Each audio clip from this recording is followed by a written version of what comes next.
Nagapadayon kita mga kauturan kag kabyanan kag ang katapusan diri nga topiko nga aton talakayon sa sining adlaw nga edisyon sang aton nga programa amo ang pagkamapasinalamaton.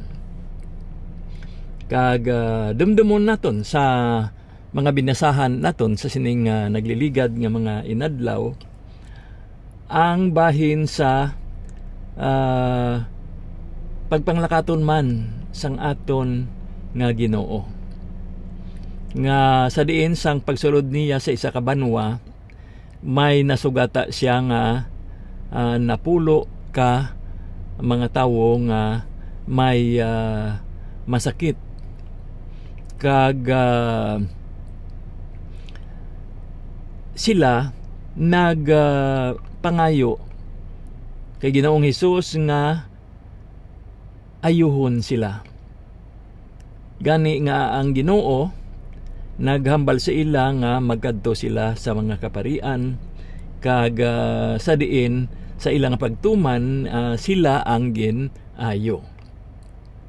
Kag ang isa sa ila sang iya na nakit-an ang resulta sa diin siya nakaangkon sang kaayuhan, nagbalik kag sa matunog nga tingog iyang nga ginhimaya ang Dios.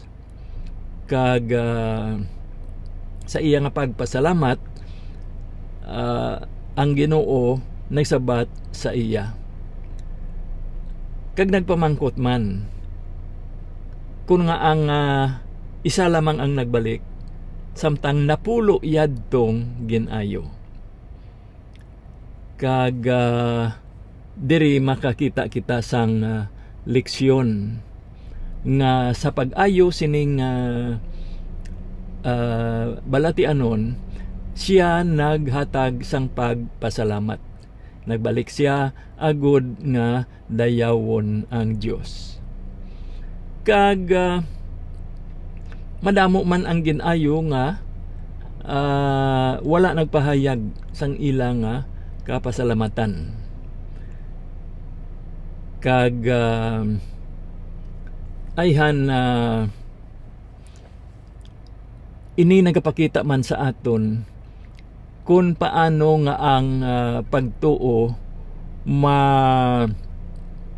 lantaw naton bilang palaagyan para sa aton nga kaluwasan.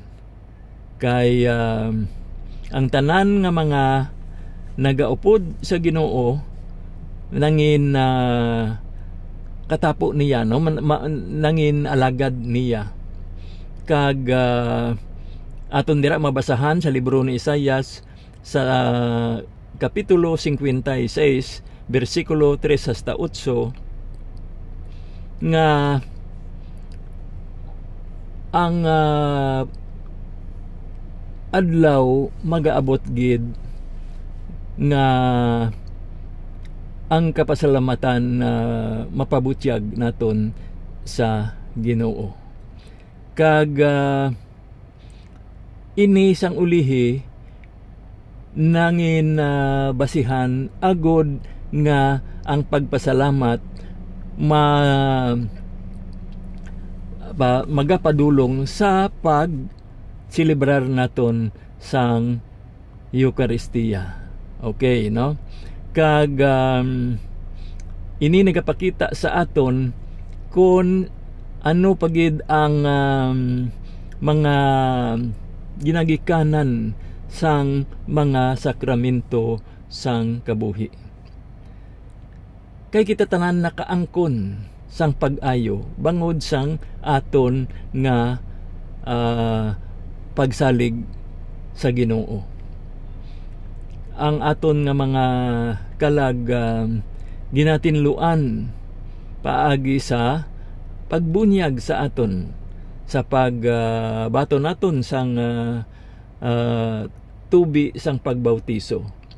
Gani ini nga eksperyensya naton nga padayon kita nga ginatinluan ini bangod sa sakramento sang penitensya nga sa diin ginahinulsulan naton ang aton mga kasalanan.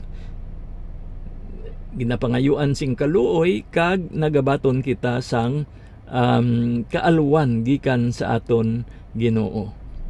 Kag katulad sadtong nga balatianon nga nagbalik sa Dios, kita man nagabalik kay Ginoong Hesukristo sa tagsa kapaghimaya naton sa iya sa santos nga misa. Sa aton nga paghalad sang aton kaugalingon sa pagsakripisyo, sa aton nga pagluhod sa atubang sang Ginoo, kag sang pagpasalamat naton sa iya bangod sang aton na angkon nga kaluwasan.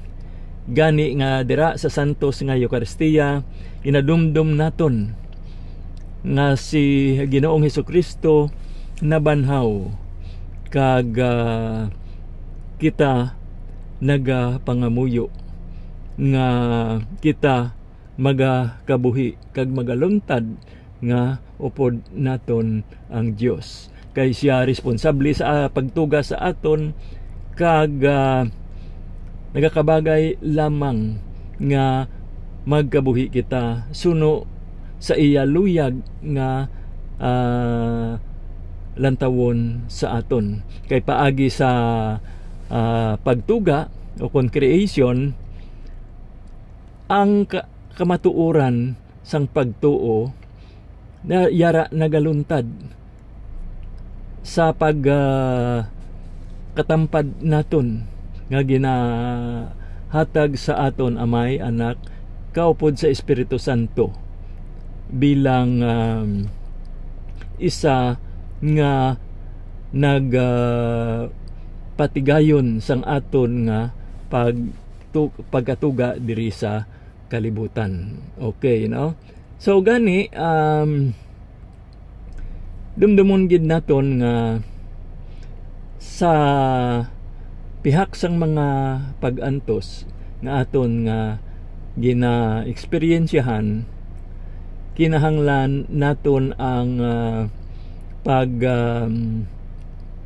hatag man proteksyon sa kabuhi suno sa pagpanudlo sang aton nga simbahan. Amen. Kag diri na kita magatakop sang aton nga programa sa sining adlaw nga edisyon, mga kautoran kag kaabyanan. Ang aton mangin concluding song and prayer amo ang Salmo 23 nga aton pagapamatian kag pagapasakupan. Ini si Brother Ninyonar kag nagpamati kamo sa aton programa Oras sang Inspirasyon. May God bless us all. Yari na ang aton nga pagpamati.